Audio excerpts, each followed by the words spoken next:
प्यार या ज़रूरत? विद्या ने जब सुना कि बेटा किसी और लड़की से प्यार करता है तो उनके कदमों तले अरमानों की ज़मीन खिसक गई। सर पर हाथ रखकर उस पल को कोसने लगी जब लड़के को इंजीनियरिंग की पढ़ाई के लिए दूसरे शहर भेजा था, और रो रो कर अपने आप को दोष देने लगी। मैंने तो ऐसा कोई पाप नहीं किया था, सबके साथ अच्छा व्यवहार ही किया, फिर ये मुझे किस बात की सज़ा मिल रही है। रमेश भी उदास बैठे थे।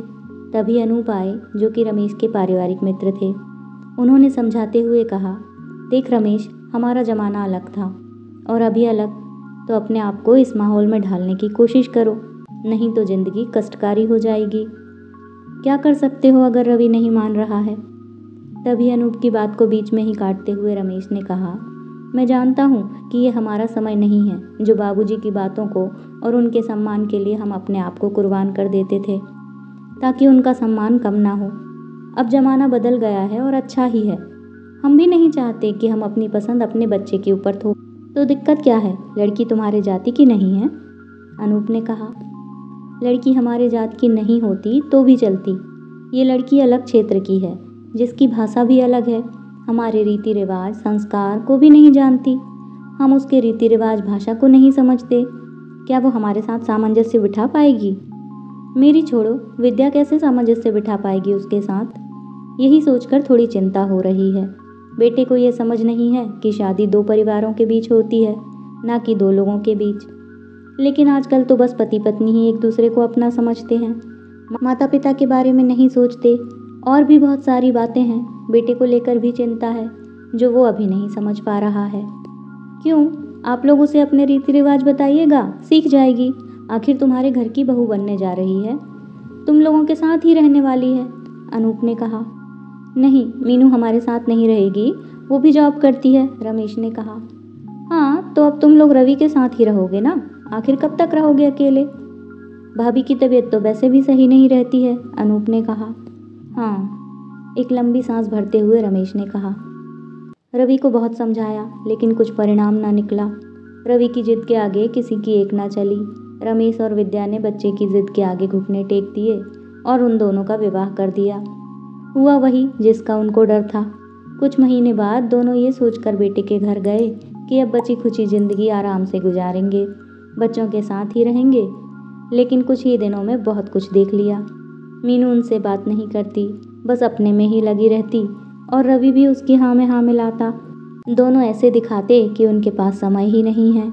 दोनों चाहते ही नहीं थे कि वे उनके साथ रहें। उन्हें पार्टी करने में जो परेशानी होती थी, माँ बाप के रहते शराब और कबाब का दौर नहीं चल पा रहा था। रमेश ने सोच लिया कि अब वो अपने घर में ही रहेंगे। कम से कम दोस्त रिश्तेदार तो अपने हैं, जहाँ उनका अपना समाज है। धीरे धीरे समय बीतने लगा। एक दिन पता चला कि मीनू गर्भवती है। विद्या की खुशी का ठिकाना न रहा।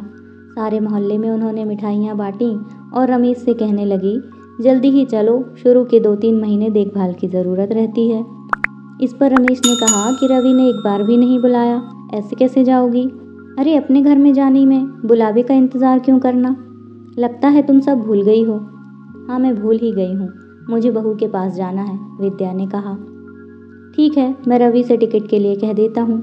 दूसरे दिन रमेश ने रवि को फ़ोन लगाया और कहा, तुम्हारी माँ आना चाहती है बहू की देखभाल के लिए। इस पर रवि ने कहा, अभी सब ठीक है, चिंता की कोई बात नहीं, जब डिलीवरी होगी तो मैं आप लोगों को बुला लूँगा। रमेश को तो इसी उत्तर की अपेक्षा थी, लेकिन विद्या का दिल टूट जाएगा, यही वे सोच रहे थे। तभी विद्या ने कहा, क्या बात हुई? रवि कुछ लाने के लिए भी बोल रहा था क्या? मैं आज मठरी और गुजिया बना लूँगी, और भी कुछ बनाकर लाने के लिए कहा उसने? नहीं, उसने कुछ नहीं कहा और बोला कि अभी आने की ज़रूरत नहीं, डिलीवरी के समय बुला लूँगा। रमेश ने एक सांस में सब कह दिया। विद्या की सारी खुशी और उत्साह यह सुनते ही पल भर में शीशे की तरह चूर चूर हो गए।